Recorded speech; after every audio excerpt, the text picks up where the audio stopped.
अस्सलाम students, this is Syed Faiz Ahmed Jilani, your A level accounts teacher. आज हम ए लेवल अकाउंट्स के टॉपिक नॉन प्रॉफिट ऑर्गेनाइजेशंस के बारे में बात करेंगे।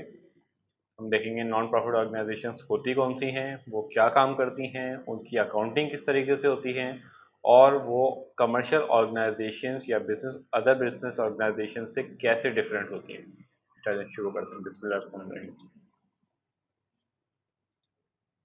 Non-profit organization. Non-profit organizations are the organizations which are operating not to earn profit, but for the provision of services needed by the society. These are the associations, charities, cooperatives, and other voluntary organizations formed for further educational, religious, professional, or public service organization. Non-profit organizations basically organizations होती हैं जो कि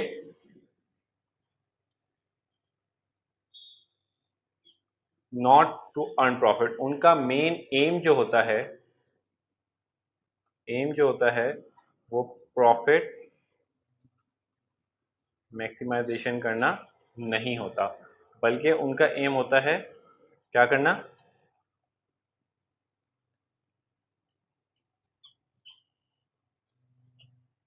service provision. कौन सी service? Service needed by the society.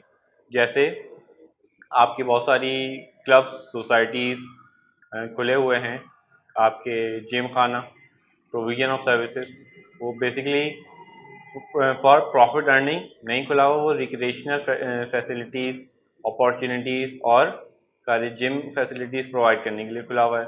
आपकी other organisations, non charities organisations होती हैं जो कि आपके फलाह व बहबूद, सोसाइटी की फलाह व बहबूद के लिए काम कर रही होती है, ना कि प्रॉफिट अर्न करने के लिए।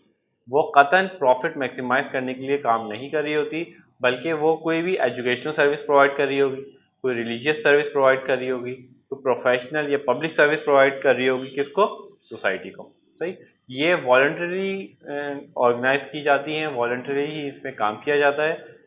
हाँ, ये ज़रूर है, भले ही वो प्रॉफिट मैक्सिमाइज नहीं कर रही होती, लेकिन कुछ ना कुछ वो अर्निंग्स ज़रूर कर रही होती हैं, जभी वो ऑर्गेनाइजेशन चला पाते हैं। ठीक, अगर बिल्कुल ही अर्निंग नहीं करेंगे तो ऑर्गेनाइजेशन कैसे चलेगी? बिल्कुल नहीं चल सकती। ठीक, हम फर्दर आगे बढ़ते हैं। अब profit organisations versus non profit organisation, यानी कि जो कमर्शियल ऑर्गेनाइजेशंस होती हैं उनका फ़र्क नॉन प्रॉफिट ऑर्गेनाइजेशन से। सबसे पहले हम देखते हैं अकाउंटिंग टर्म्स में क्या क्या फ़र्क आते हैं। नॉन प्रॉफिट ऑर्गेनाइजेशंस में क्या चीज़ें बोली जाती हैं और प्रॉफिट ऑर्गेनाइजेशंस में क्या, उनको क्या कहते हैं।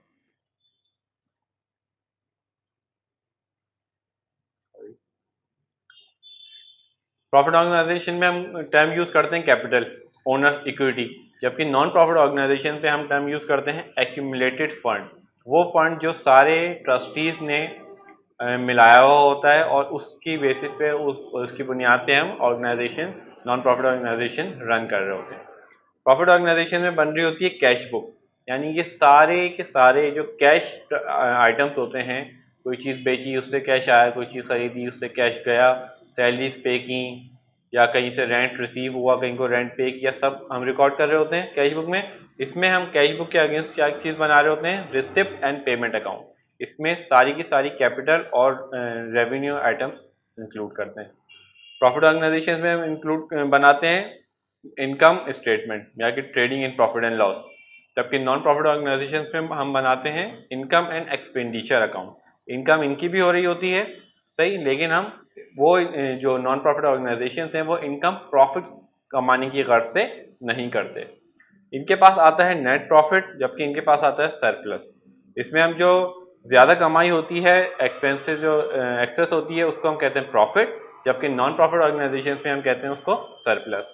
इसका रेसिप्रोकल, अगर ज़्यादा एक्सपेंस हो गए, कम इनकम हुई तो नेट लॉस, इधर ज़्यादा एक्सपेंडिचर हो गया इनकम के मुकाबले तो डेफिसिट। क्लियर? आगे बढ़ते हैं। अदर डिफरेंसेस क्या होते हैं? प्राइमरी ऑब्जेक्टिव सबसे पहले हमने देखा कि मैक्सिमाइज प्रॉफिट होता है किसका? प्रॉफिट ऑर्गेनाइजेशन के या कमर्शियल बिजनेसेस का, जबकि नॉन प्रॉफिट ऑर्गेनाइजेशन का प्राइमरी ऑब्जेक्टिव होता है to provide services to the members और टू दी पब्लिक। ठीक, ओनरशिप इनके पास होती है, प्रोप्राइटर होंगे या पार्टनर्स होंगे या शेयर होल्डर्स होंगे in case of limited companies, private limited या पब्लिक लिमिटेड, जबकि इसके पास होते हैं subscribers of membership are called members. Members होते हैं, ट्रस्टीज होते हैं जो कि नॉन प्रॉफिट ऑर्गेनाइजेशंस को चला रहे होते हैं। फिर इसका डिस्ट्रीब्यूशन ऑफ प्रॉफिट क्या होता है? Profits are distributed among owners. Proprietor है तो सिंगल ओनर होता है, वो पूरा प्रॉफिट ले जाता है। पार्टनर्स होते हैं तो उसमें डिवाइड हो जाता है। शेयर होल्डर्स होते हैं तो उनमें डिविडेंड्स की फॉर्म में डिवाइड हो जाता है। जबकि नॉन प्रॉफिट ऑर्गेनाइजेशंस में profits are not distributed, profit तो हो ही नहीं रहा होता। प्रॉफिट की जगह क्या चीज हो रही होती है? सरप्लस। सही, तो वो सरप्लस आपकी नॉन प्रॉफिट ऑर्गेनाइजेशंस की और बेटरमेंट में, उसकी प्रोविजन ऑफ सर्विसेज की बेटरमेंट में, उसकी ओवरऑल एनहेंसमेंट में लग जाता है। इसमें क्या रिजल्ट आता है? Result may be in the form of profit और लॉस, जो अभी हमने देखा। जबकि इसका रिजल्ट प्रॉफिट और लॉस नहीं कहलाता बल्कि सरप्लस या डेफिसिट कहलाता है। अकाउंटिंग स्टेटमेंट्स इसमें क्या क्या बनती है? Cash book, manufacturing account, profit and loss account, cash flow statement और बैलेंस शीट। जबकि इसमें अकाउंटिंग स्टेटमेंट्स हमने अभी देखी क्या क्या बनती है? Receipt and payment account, income and expenditure account और बैलेंस शीट। इसके अलावा जो हम अकाउंट्स बनाते हैं उसमें आ जाते हैं सब्सक्रिप्शन अकाउंट। सही कि जो भी सब्सक्रिप्शन के अगेंस्ट पेमेंट्स आ रही होती हैं उसमें हम रिकॉर्डिंग कर रहे होते हैं। ठीक, हम इसके अलावा रेंट के अकाउंट्स बनते हैं। जो भी अलग अकाउंट्स होते हैं जो कि नॉन प्रॉफिट ऑर्गेनाइजेशन में भी बन सकते हैं, वो इसमें बन रहे होते हैं। ठीक, आगे मूव ऑन करते हैं। Receipts and payment account. Receipts and payment account में रिसिप्ट्स क्या चीज होती है? कोई भी चीज जो आपने ली हो, हासिल की हो इन टर्म्स ऑफ इनकम। ठीक, these are the amounts received. ये वो अमाउंट्स हैं जो कि नॉन प्रॉफिट ऑर्गेनाइजेशंस में जिनका क्या हुआ है? इनफ्लो हुआ है। सही, एनुअल मेंबरशिप और सब्सक्रिप्शन, सब्सक्रिप्शन इनकम होती है ये। सही, फिर donations, grants received regularly for general purposes. अब नॉन प्रॉफिट ऑर्गेनाइजेशंस में इनकम एक मेन सोर्स होता है सब्सक्रिप्शन से। इसके अलावा लोग डोनेशंस दे रहे होते हैं, गवर्नमेंट की ग्रांट्स आ रही होती हैं, छोटा मोटा कोई इवेंट रख लिया उससे आपने पैसे कमा लिए, जैसे कि ये receive from sale of refreshment. कहीं पे आपने रेंट पे कोई जगह दी हुई है, रेंट रिसीव हो गया। कहीं पे आपने कुछ जो जैसे इवेंट रखा था उसकी एडमिशन फीस रख दी। इंटरेस्ट रिसीव ऑन इन्वेस्टमेंट, भाई कोई पैसे इन्वेस्ट कर दिए कहीं पे, वहां से रिसीव हो गया। कहीं पे लोन दे दिया, वहां से इंटरेस्ट रिसीव हो गया। कोई एसेट सोल्ड, बेच दिया एसेट कोई आपने उड़ा के, वहां से जाहिर सी बातें पैसे आएंगे। एनी अदर सिमिलर आइटम, कोई भी और आइटम जिससे इनकम जनरेट हो रही हो, वो कहां पर आता है? रिसिप्ट एंड पेमेंट की रिसिप्ट साइड में आता है। ठीक, अब देखते हैं कि पेमेंट्स क्या होती हैं। Payments, these are the amounts paid. अब पेमेंट्स आप किसी भी फॉर्म में कर सकते हैं, सैलरीज की फॉर्म में, वेजेस की फॉर्म में, कोई इंटरेस्ट आपने पे करना है इंटरेस्ट की फॉर्म में, टैक्सेस की फॉर्म में, कोई आपने फिक्स एसेट खरीद लिया, कोई आपने ट्रैवलिंग कर ली, कहीं पे इंश्योरेंस पे कर दिया, यूटिलिटीज बिल पे कर दिए, रिपेयर एंड मेंटेनेंस कर ली। ठीक, purchase of refreshments and dinner, जो अभी आपने देखा कि कोई इवेंट करा है तो इवेंट के लिए आपने चीज़ें खरीदी होंगी, वो ये सब आ जाती हैं पेमेंट्स में। सही, फिर payment for other similar items, कोई भी और आइटम जिसमें नॉन प्रॉफिट ऑर्गेनाइजेशंस का कैश आउटफ्लो हुआ। क्लियर? चलें, अब इसका हम फॉर्मेट देखते हैं। यह है रिसिप्ट्स एंड पेमेंट अकाउंट का फॉर्मेट। रिसिप्ट्स आ रही हैं आपकी सारी इस साइड पे, और पेमेंट्स आ रही हैं आपकी सारी क्रेडिट साइड पे। सही, ये बेसिकली एक कैश बुक की फॉर्म में होता है कि यहाँ पे आपने कैश और बैंक का ओपनिंग बैलेंस दिया। सही, उसमें जितनी भी इनकमिंग हुई वो सारी आपकी आ गई। कैश और बैंक जिस वजह से भी इनकम, जिस इनकम की वजह से भी इंक्रीज हुआ वो सब चीज़ें यहाँ पर आ जाएंगी। और कैश और बैंक का बैलेंस जिस वजह से भी डिक्रीज हुआ वो सारी चीज़ें यहाँ पर आ जाएंगी। सही, यहाँ पे सारी इनकम्स आ रही हैं और इस साइड पे सब subscription income, general donation, sale of papers, periodicals, rent, entrance fee, aid, legacies, sale of asset, fund, entertainment fund, special donation, जो भी सब चीज़ें जो कि आपको आपके कैश को या बैंक की अमाउंट को बढ़ा रही है, इनकम की फॉर्म में आ रही है, कैश की फॉर्म में आ रही है, वो सब इधर आएंगी। अब यहाँ पे सब क्या चीज़ें आ गई? पेमेंट साइड है, insurance paid, rent paid, stationery के लिए आपने पेमेंट की, ऑडिट फीस की पेमेंट की, न्यूज़पेपर्स की पेमेंट की, कैपिटल पेमेंट में फिक्स एसेट की पेमेंट की, कहीं पे इन्वेस्टमेंट की, फिक्स डिपॉजिट रखवाई, ये सब चीज़ें यहाँ पर आ जाएंगी। फिर आप इसका नेट बैलेंस निकालेंगे तो आपके पास कैश और बैंक का क्लोजिंग बैलेंस आ जाएगा। क्लियर? चलिए आगे बढ़ते हैं। अब आ गया कि इनकम एंड एक्सपेंडिचर अकाउंट क्या होता है। इनकम एंड एक्सपेंडिचर अकाउंट अभी हमने देखा था क्या चीज़ कहलाती है। इनकम एंड एक्सपेंडिचर अकाउंट जो कमर्शियल उसमें प्रॉफिट एंड लॉस कहलाता है, सही। लेकिन इसमें हम इनकम रिकॉर्ड करते हैं, उसके अगेंस्ट एक्सपेंडिचर्स कितनी है वो रिकॉर्ड करते हैं, फिर उसका डिफरेंस क्या आता है, सरप्लस आता है या फिर डेफिसिट आता है। And accounts similar to profit or loss account prepared by the organization whose main aim is not the generation of profit. It records the income and expenditure of the organization and results in either a surplus over expenditure or of expenditure over income. सही, तो इसको हम कहते क्या हैं, surplus कहते हैं इसको, लिखा हुआ है। और दूसरी एक्सपेंस अगर ज्यादा हो तो उसको हम कहते हैं डेफिसिट। क्लियर? अच्छा, अब हम देख लेंगे इनकम एंड एक्सपेंडिचर और रिसिप्ट एंड पेमेंट। अच्छा, इसमें भी इनकम आ रही है और एक्सपेंसेस आ रहे हैं, सही। हमने इसमें देखा रिसिप्ट एंड पेमेंट में, उसमें भी एक साइड पे रिसिप्ट आ रही है और पेमेंट आ रही है। तो इनमें फर्क क्या होता है, देखिए उसमें इसमें आ रही है इनकम, उसमें आ रही है रिसिप्ट्स। तो फर्क मेन ये है कि उसमें हर किस्म की रिसिप्ट्स आएंगी, चाहे वो कैपिटल हो या रेवेन्यू हो, सही। रिसिप्ट्स एंड पेमेंट अकाउंट में कैपिटल और रेवेन्यू दोनों किस्म के रिसिप्ट्स आएंगी, जबकि इनकम एंड एक्सपेंडिचर अकाउंट में सिर्फ रेवेन्यू रिसिप्ट्स और पेमेंट्स आएंगी। फिर it records accrued and prepaid revenue expenses in the current year, यानी कि चाहे कोई एक्सपेंस, कोई आपका एक्सपेंडिचर पिछले साल से बिलोंग करता हो या आने वाले साल से बिलोंग करता हो, सबका सब इसी साल में रिसिप्ट्स एंड पेमेंट में रिकॉर्ड होगा अगर आपने इस साल पे किया है तो। जबकि records current years income and expenditure only. Income and expenditure account में सिर्फ करंट ईयर का आएगा, कोई भी अक्रूड या प्रीपेड नहीं आएगा, सही। अच्छा, balance is either cash in hand, cash at bank और बैंक ओवरड्राफ्ट। जो उसका रिमेनिंग बैलेंस आता है वो या तो बैंक में इंक्रीज हुआ होता है या कैश में इंक्रीज हुआ होता है। कैश तो ओवरड्राफ्ट हो नहीं सकते या फिर बैंक ओवरड्राफ्ट तो होता है, या अगर आपने पेमेंट ज्यादा कर दी रिसिप्ट से फ्रॉम बैंक तो बैंक ओवरड्राफ्ट, ठीक। जबकि इनकम एंड एक्सपेंडिचर अकाउंट में क्या होता है, balance in this account represent surplus और डेफिसिट। या तो सरप्लस आएगा यानी कि surplus of income over expenditure, या फिर एक्सपेंडिचर ओवर इनकम डेफिसिट हो जाएगा। इसका हम फॉर्मेट देख लेते हैं। इसका फॉर्मेट भी तकरीबन उसकी जैसा ही है, लेकिन इस क्योंकि ये रिप्रेजेंट करता है profit and loss, profit and loss के तरीके का होता है, तो इसमें इनकम आ रही होती है आपकी क्रेडिट साइड पे, क्योंकि इनकम होती है हमेशा क्रेडिट और एक्सपेंडिचर जो कि एक्सपेंसेस होते हैं वो डेबिट होते हैं। जब इंक्रीज होती है इनकम तो क्रेडिट होती है, जब एक्सपेंसेस इंक्रीज होते हैं तो डेबिट होते हैं, ठीक।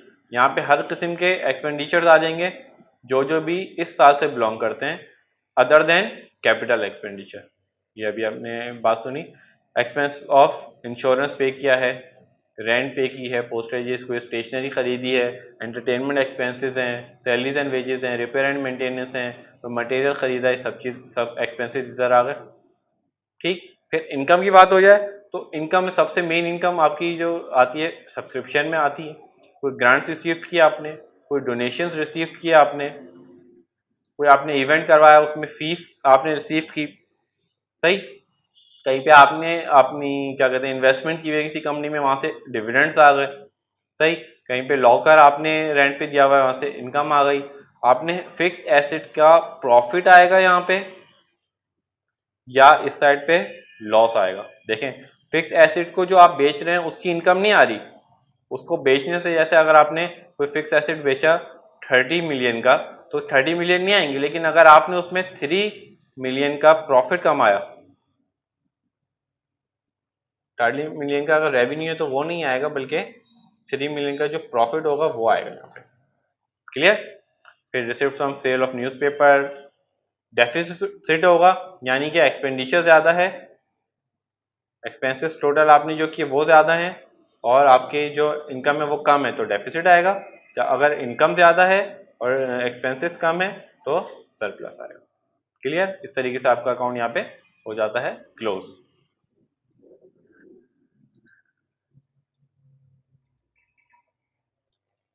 जी, तो यहाँ तक आपका जो थ्योरेटिकल या आपका कहेंगे कॉन्सेप्चुअल पार्ट था वो ख़त्म हो गया है।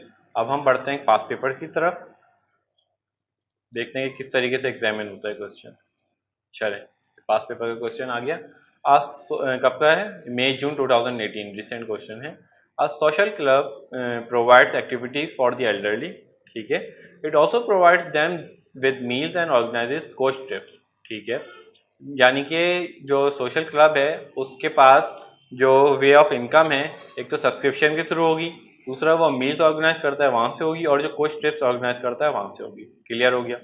फिर हमें दिया हुआ ledger accounts of for the club ended 31 December 2017 included the following. Subscription account दिया हुआ है, यहाँ से हम बैलेंसेस उठाएंगे। फिर हमें फिक्शन एंड फिटिंग अकाउंट दिया हुआ है, यानी कि एक मिनट दीजिए, फिक्शन एंड फिटिंग यानी कि फिक्स एसेट या फिर non current asset, non current asset account दिया हुआ है, ठीक है। यानी कि इसका कुछ ना कुछ काम होगा, हमें फिक्स एसेट के बारे में कोई कैलकुलेशन करनी होगी, नो प्रॉब्लम कर लेंगे। फिर हमें provision for depreciation of fixture and fittings, यानी कि इसी का प्रोविजन फॉर डेप्रिसिएशन का अकाउंट भी दिया हुआ है, ठीक है, देख लेते हैं। एडिशनल इन्फॉर्मेशन में वो कह रहे हैं कि the club owned its own premises which had a original cost of 1 lakh, $1 lakh. These were not depreciated, that सी बात है, लैंड या प्रेमिसेस डेप्रिशिएट नहीं होती। On 1st January 2017, the bank account had a debit balance of 4700 and the accumulated fund amounted to 114,850। accumulated fund का क्या दिया हुआ है ये आपको? ओपनिंग बैलेंस दिया हुआ, ठीक। The sale of meals to members during the year amounted to $21,500 and made a profit of 2,600। Inventory of food remained constant at $250। No purchases of food were made on a credit basis। Clear? The all receipts and payments for meals were made through bank account। ठीक है, ये बात याद रखिएगा कि सब चीज़ें जो हो रही हैं बैंक अकाउंट के थ्रू हो रही हैं, कोई भी कैश पे नहीं हो रही। The club organise 2 coach trips every month, यानी कि साल में 2 ट्रिप्स होती हैं, ठीक। For each trip it hired a 50 seater coach at a cost of 1000, ठीक। एक जो ट्रिप है उस पे एक 50 सीटर कोच होती है,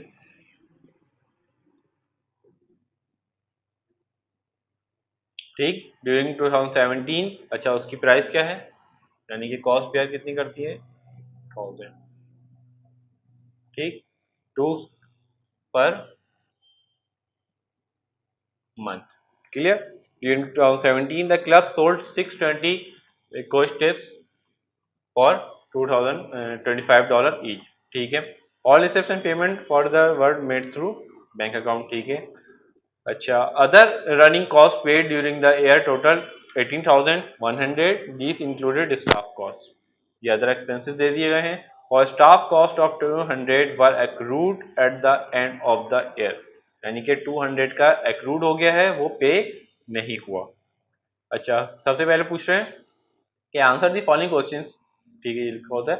रिक्वायरमेंट है आपकी, state 2 differences between club and a limited company.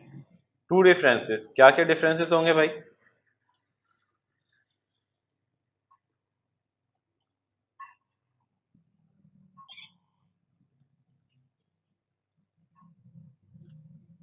Club versus limited company, क्या डिफरेंस हो सकते हैं? यहाँ पे क्या होता है?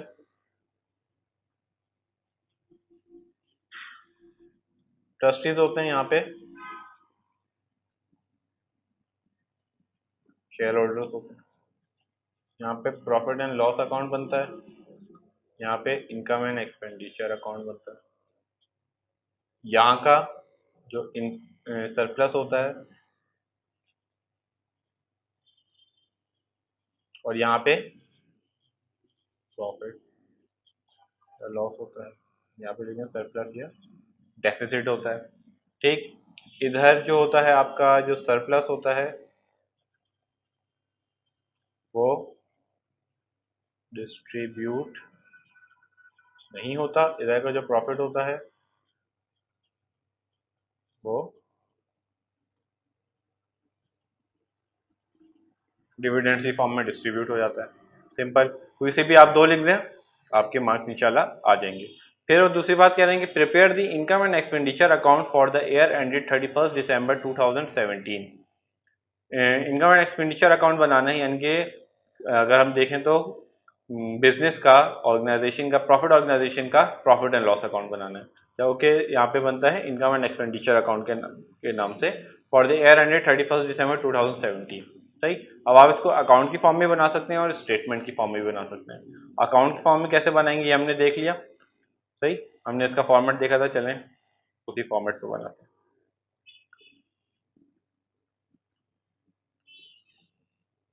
Income and expenditure account for the year ended, क्या year ended 31 December 2017,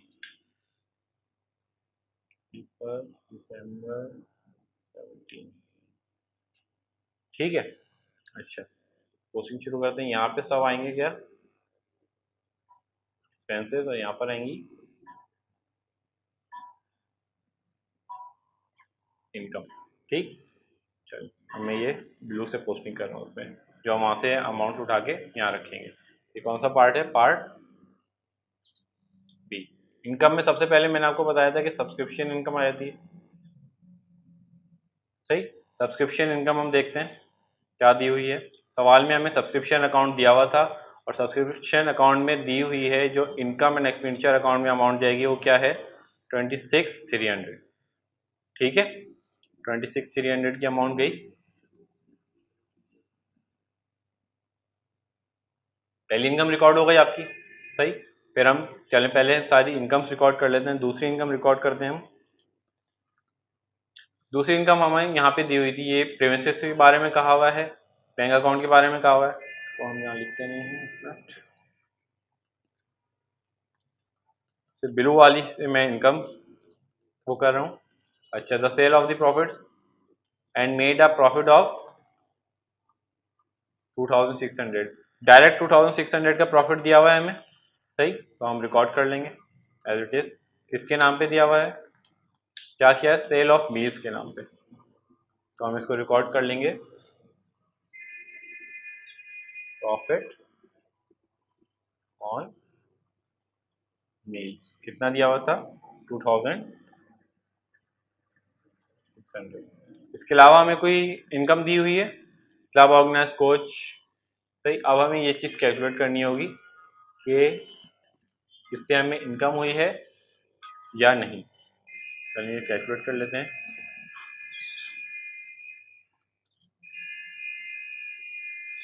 coach coach tips, सही, उनकी कोच टिप से इनकम कितनी हो रही है,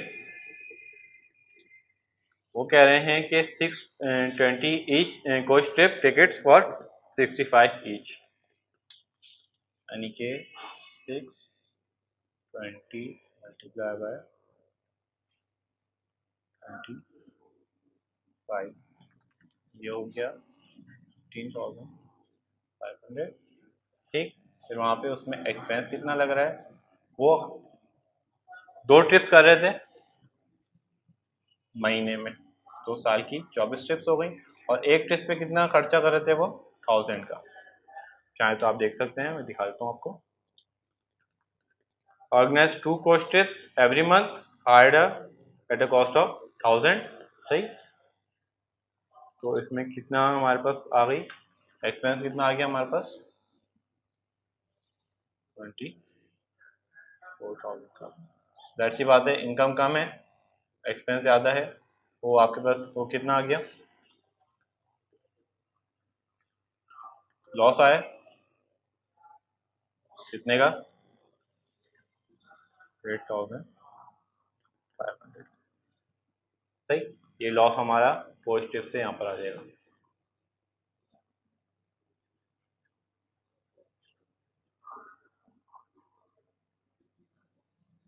ठीक, अब ये इनकम आप यहाँ रिकॉर्ड करके, एक्सपेंस यहाँ रिकॉर्ड करके इस तरीके से भी कर सकते थे, लेकिन अभी हमने डायरेक्ट एक जगह वर्किंग बना के रिकॉर्ड कर लिया और उसको इधर रिकॉर्ड कर दिया। ठीक, अब दूसरा कोई हम देख लेते हैं, कोई और एक्सपेंडिचर दिया हुआ हो तो। ये हो गया रनिंग कॉस्ट दी हुई है हमें कितनी, 18,100 की। सही, जिसमें स्टाफ कॉस्ट 200 का अक्रूड है, यानी कि बिलोंग इसी मंथ से करता है, लेकिन इसी ईयर से करता है, लेकिन पे नहीं किया, तो इसको हम क्या नाम दे देंगे,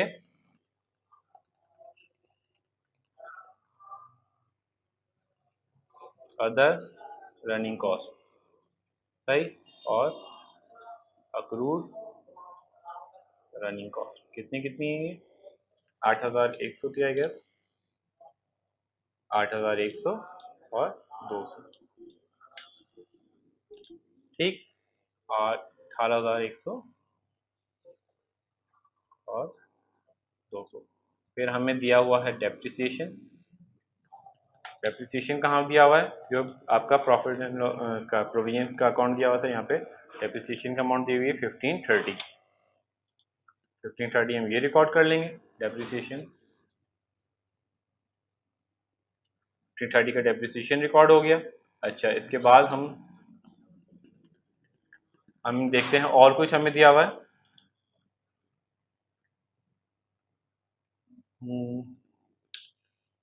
अच्छा,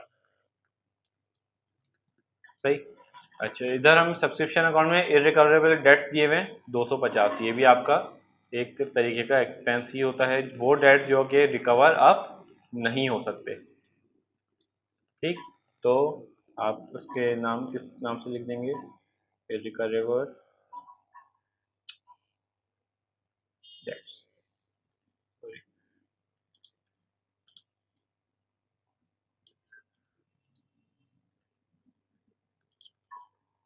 इररिकवरेबल डेट्स कितने के दिए हुए हैं, 250। अच्छा, इसके अलावा हमें कुछ दिया हुआ है, हमारे पास कुछ टिप्स की का टोटल एक्सपेंस या लॉस आ गया, अदर में आ गया running cost, accrued running cost आ गई आपके पास, डेप्रिसिएशन आ गई आपके पास। सही, फिर हम कैलकुलेट करते हैं इसके, ये लॉस हुआ है और यानी कि डेफिसिट हुआ या सरप्लस हुआ। सही,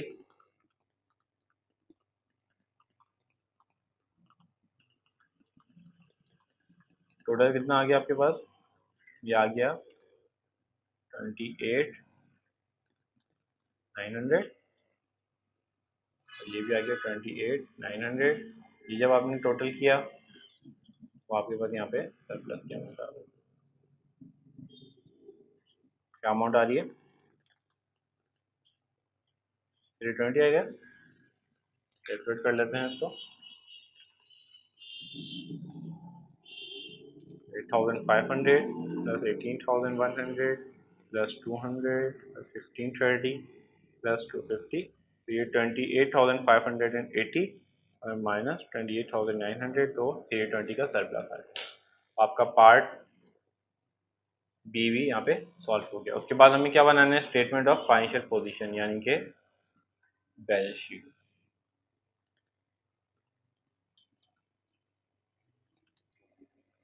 जी, अब हम बैलेंस शीट की तरफ जा रहे हैं। बैलेंस शीट यानी कि statement of financial position for 31 December 2017।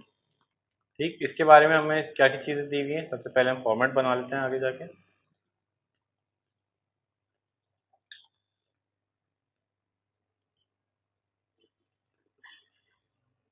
Balance sheet बोलते हैं इसको, या बोलते हैं आप statement of financial position as at 31 December 2017। सही, सबसे पहले आप यहाँ पे रिकॉर्ड कर देंगे आपकी प्रेमिसेस, फिर आएंगे आपके पास फिक्चर एंड फिटिंग्स।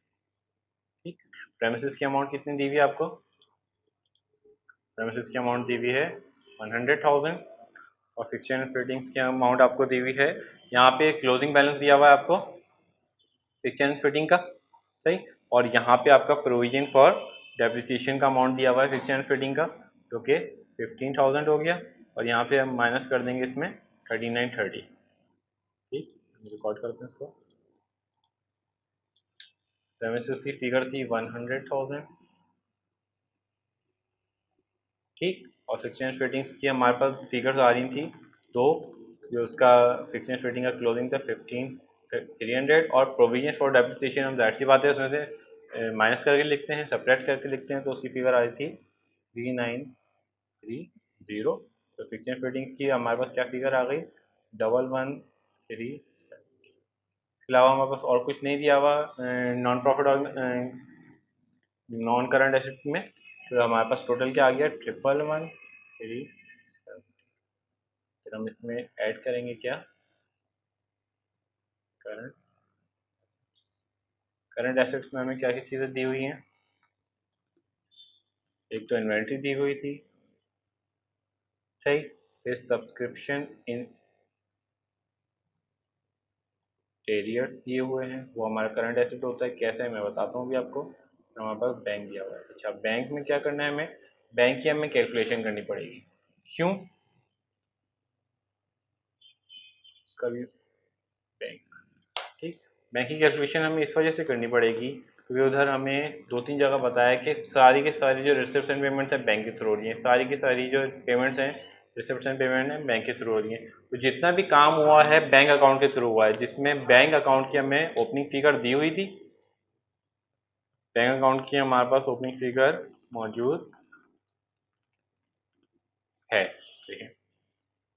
ठीक। इसमें हम सब एडिशन सप्रेशन करके बैंक अकाउंट की क्लोजिंग फिगर पे पहुंचेंगे, उसके बाद हम उसको इनकॉर्पोरेट करेंगे। अच्छा, हमने इसमें क्या क्या चीज़ें लिख दी, inventory, subscription in arrears. Subscription in arrears हम कहाँ से उठाएंगे, सब्सक्रिप्शन इन एरियर्स मिलेंगे हमें सब्सक्रिप्शन अकाउंट से।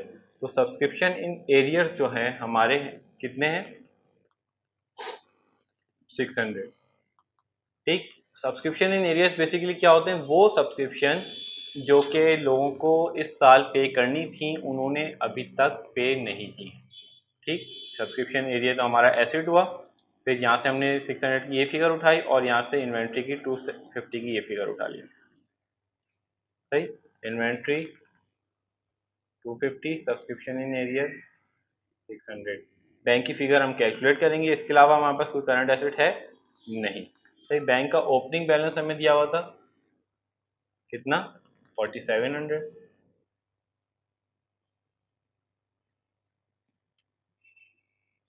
सही। अब इसमें हम सब चीज़ें ऐड करेंगे जितनी भी रिसिप्ट हुई हैं, ठीक। रिसिप्ट क्या क्या हुई हैं हमारे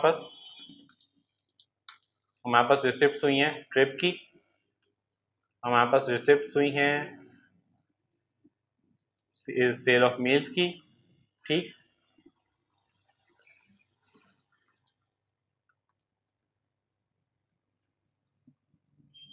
ट्रिप्स की कितने रिसिप्ट हुई थी हमें 15,500, सही। फिर हमारे पास रिसिप्ट हुई थी मील्स से कितनी 21,500, सही। फिर हमारे पास सब्सक्रिप्शन आई थी, कितनी आई थी वो 25,800, सही। फिर हमारे पास और कोई रिसिप्ट थी और कुछ भी रिसिप्ट नहीं थी। अब ये कहाँ से 25,800 ये आ गई, बाकी फिर हम इसमें से लेस करेंगे क्या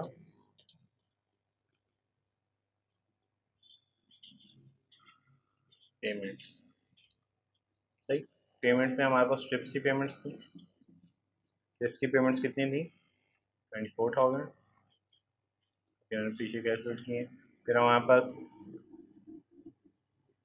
फिक्सचर एंड फिटिंग की पेमेंट थी 2,300। फिर हमारे पास अल्लाह वाला करे आपका अदर रनिंग कॉस्ट थी 18,100। फिर मील्स के लिए जो हमने खर्चा किया था, अगर आपको याद हो तो मील्स पे हमें प्रॉफिट आ रहा था, तो प्रॉफिट हम ट्रिप्स मील्स की अमाउंट में से माइनस करेंगे तो उसकी निकल आएगी 18,000, सही। अब इसको हम कैलकुलेट कर लेते हैं। 4700 एड 15,500, इसमें ऐड करें 21,500, फिर ऐड करें 25,800, इसमें लेस करें 24,000, 3,300, 18,100 और 18,900। तो हमारे पास क्लोजिंग बैलेंस आ जाता है पॉजिटिव में बैंक का कितना 3,000। ठीक, तो 3,000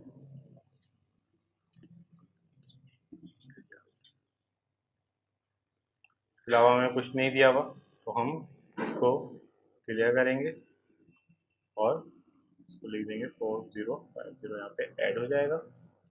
इसमें 4050 ऐड होकर फिगर हमारे पास आ जाएगी 115,420।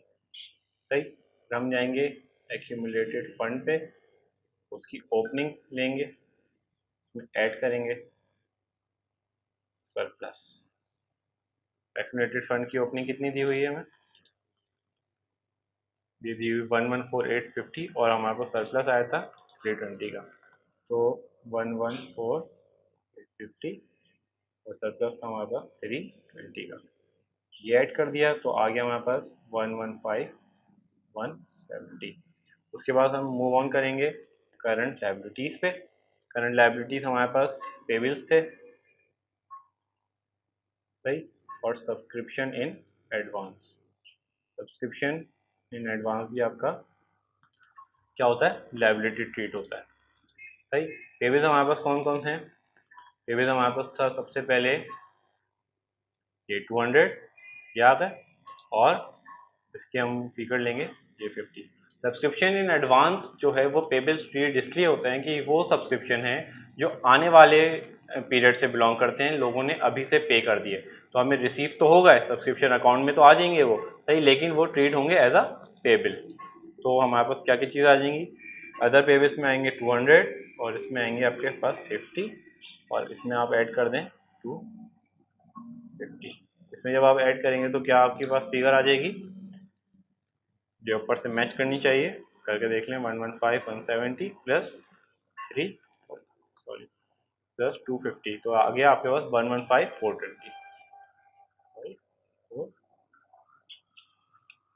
ये आपका दूसरा पार्ट भी क्लोज हो गया। कौन सा, फाइनेंशियल पोजीशन। थर्डली वो कह रहे हैं the management committee of the club is considering increasing the price of coach trips tickets to advise the management committee whether और not it should increase the price. देखिए इस पे हम कमेंट्री करेंगे कि अभी जो आपका करंटली कोच ट्रिप्स हैं वो वैसी लो चल रही हैं, तो आप देखेंगे प्राइस इंक्रीज करने से वो और डिक्रीज हो सकती हैं, प्लस फिर आप प्राइस इंक्रीज करने के बजाय कोई डिस्काउंट ऑफर्स दें, ठीक, कोई आप इस तरीके का पैकेज निकालें कि ज़्यादा से ज़्यादा रोड कोच ट्रिप्स पे लेके जाएं आप लोगों को, ठीक, कोई आप पैकेज बना दें उनका, ठीक, इस तरीके की हम कमेंट्री करेंगे। सही, ये आ गया आपका सबसे पहले डिफरेंसेस वाला आंसर। सही, फिर आगे इनकम एंड एक्सपेंडिचर अकाउंट, इन्होंने स्टेटमेंट की फॉर्म में दिए, हमने अकाउंट की फॉर्म में बनाया है। इनकम यहाँ पर आ गई और एक्सपेंसेस यहाँ पर आ गए।